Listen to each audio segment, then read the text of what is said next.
Yes, cold today. With snow in the way, a storm could bring 2 to 3 inches of snow to Long Island tomorrow. That's according to the National Weather Service. The timing? Snow is starting around 1 this morning. The worst will be between 10 tomorrow morning and 4 tomorrow afternoon. I'm Drew Scott. More on the weather coming right up. First, a homeless man is now charged in the murder of a woman near Longwood Middle School. Dietrich Emanuel was arrested in the Bronx and is due in court today. Police say he gunned down Christine Constantino inside her home on Artist Lake Drive in Middle Island on New Year's Eve. No word on a possible motive. The search continues today for whomever shot a teen in Nassau. The 15-year-old boy was shot in the leg Saturday at Ellsworth W. Allen Park in Farmingdale. The teen, who police have not identified, is in stable condition. Police are looking for more potential victims of this man. They say 19-year-old Davian Commodore of Mastic Beach exposed himself and committed a lewd act in front of a 16-year-old girl. It happened last month. A few blocks from William Floyd High School. Commodore was arrested yesterday. First in Newsday, accused Gilgo Beach serial killer Rex Heuermann is expected in court tomorrow. A special grand jury has been considering new charges related to the murder of Maureen Brainard Barnes. That's according to sources. Heuermann from Massapequa Park was arrested back in July. He's pleaded not guilty to killing 3 women whose remains were found near Gilgo Beach. Read the latest on the Gilgo investigation on Newsday.com. Click Get More below the Newsday TV video box. We're working to learn more about this 4-vehicle crash on the Southern State Parkway. Now, state police tell us it happened last night at exit 36 in West Babylon. One car overturned, another caught fire. Police say they have no information about injuries. A Suffolk County police officer is recovering after he was hit by a car while riding an ATV. It happened yesterday on Wicks Road, and we're told that the officer was turning into Suffolk County Community College in Brentwood when he was hit.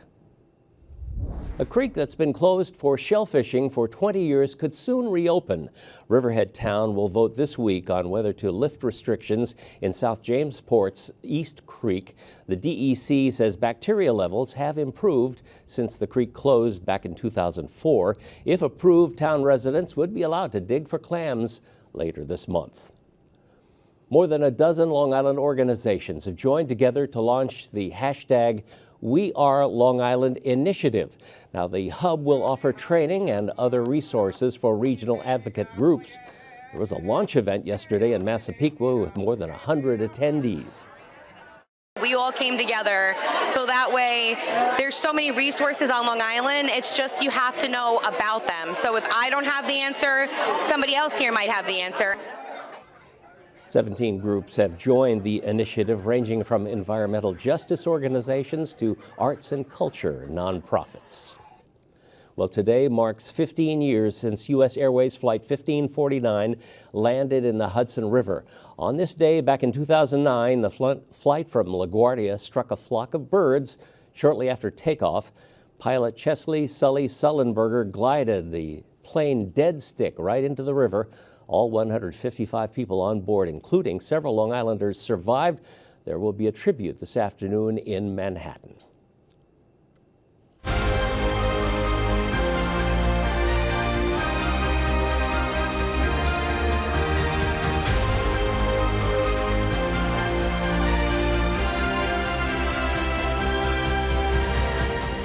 The Long Islanders are celebrating the life and legacy of Martin Luther King Jr. Day today. Today is a federal holiday that observes the birthday of the civil rights icon. He would have been 95 years old today. Here on the island, there is the annual parade in Hempstead and a day of service event in Cedarhurst. You can read more about Dr. Martin Luther King Jr. and find more local events on Newsday.com. Click Get More below the Newsday TV video box.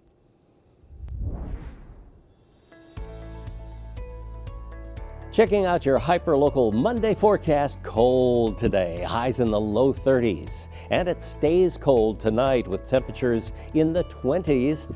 Tomorrow, temperatures in the 30s. There is a winter weather advisory until tomorrow evening for part of the island. We are expecting rain and snow.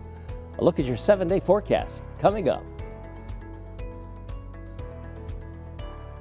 Long Island weather is brought to you by Home Tax Saver, PTRC Incorporated.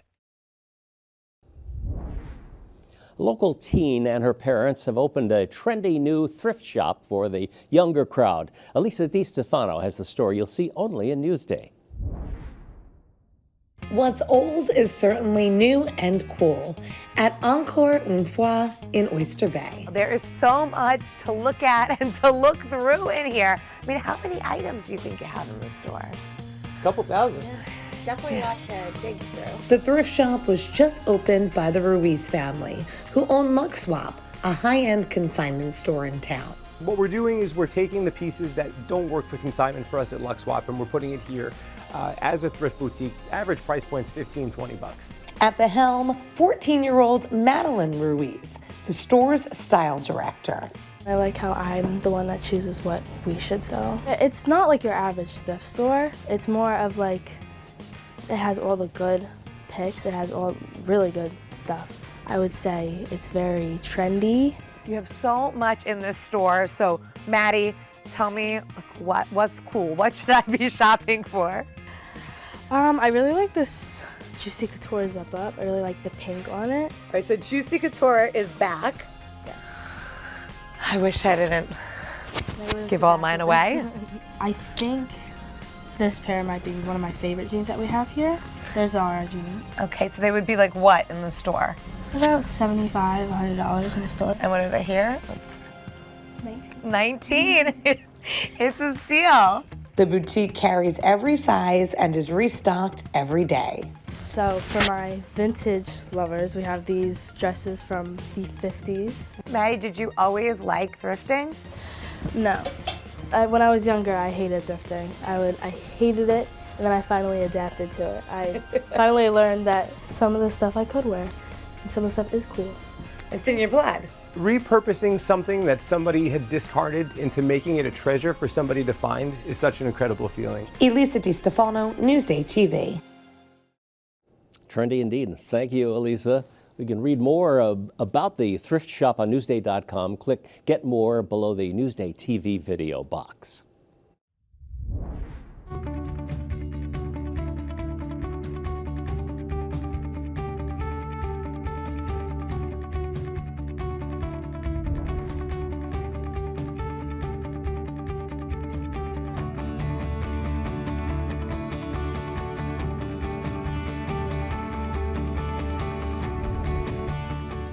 Well, charging problems are slowing electric vehicle sales here on the island, and Steve Langford has the story that you'll see only in Newsday. At an electric vehicle charging station in downtown Riverhead, Gary Cable is the only motorist plugged in here on a quiet Wednesday. If we're going out to Montauk, it's a beautiful ride in this car. It's quiet, it's fun to drive.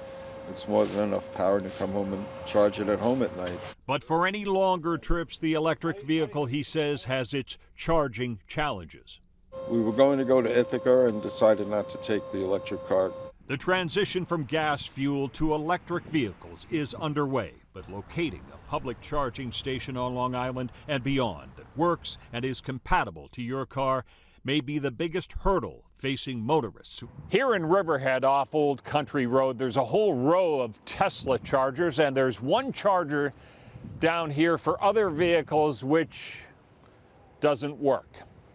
There are not as many chargers per vehicle on Long Island. Even though we have more electric vehicles, we don't have as many chargers per vehicle as in many other areas of the state. Long Island is leading the state in electric vehicle adoption, according to the Sustainability Institute at Molloy University. LIPA and PSEG are providing a nighttime charging rate that makes it really advantageous for people to switch to electric vehicles as a way to save money in the long term. But most apartment dwellers may not have such access.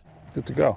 Newsday reporter Mark Harrington says public charging stations across Long Island at this point number only in the hundreds. It's probably not ready for prime time right now, especially if you're not a Tesla owner. And while some charging stations can power a vehicle in about an hour, Slower ones take about 8 hours, raising the prospect of long lines of impatient motorists. You know, it could turn into something else very quickly, I think. In a not-too-distant future, tension over finding a place to charge your vehicle could replace discontent with the cost of a gallon of gas.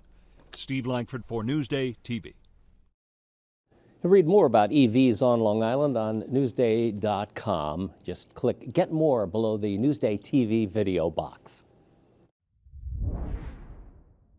Get in the game with Newsday. The best team of sports reporters and columnists bring you in-depth analysis, behind-the-scenes stories, and news from inside the locker room. Get in the game when you subscribe to Newsday, your destination for total sports coverage at newsday.com/sports.